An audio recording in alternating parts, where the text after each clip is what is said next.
l'extase dans la tristesse déjà dépassée.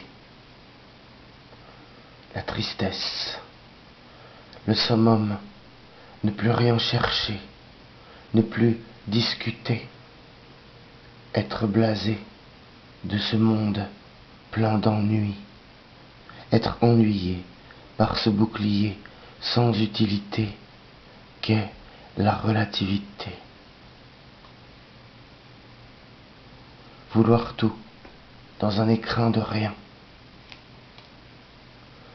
Être bon, être bien, mais ne jamais rien avoir que cet écrin. Comme une toile que l'on découd pour en faire un écran et se projeter dedans tout entier, blanc, toujours blanc, et voir les autres se vautrer dans les couleurs, dans les mouvements et les histoires d'un film qui n'est pas le leur. Comme si tout feignait la présence, l'absolutissime raison d'exister.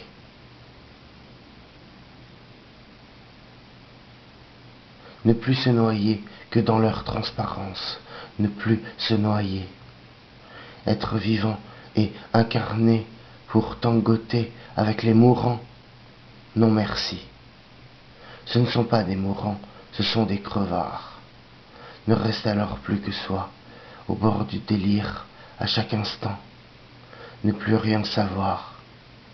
Être bien, en colère, méchant, tranquille, énervé. Ne plus rien percevoir de soi que le besoin de s'éteindre. De n'être plus rien qu'une petite flamme, en folie, presque. Au cœur du sein, pourtant être un incendie. Rêver de tout brûler, de tout consumer, ne plus rien vouloir savoir d'autre. Ne faire que beauté sur beauté, et pourtant n'être aux yeux des autres qu'une usine. Qu'une usine, des murs, des cloisons, des portes, à peine. Des ouvriers et des ouvrières qui ont déserté les lieux. C'est ça, une usine morte, une prison qui n'a même pas été fichue d'en être une. Un cimetière déambulant au gré des feuilles de l'automne passé.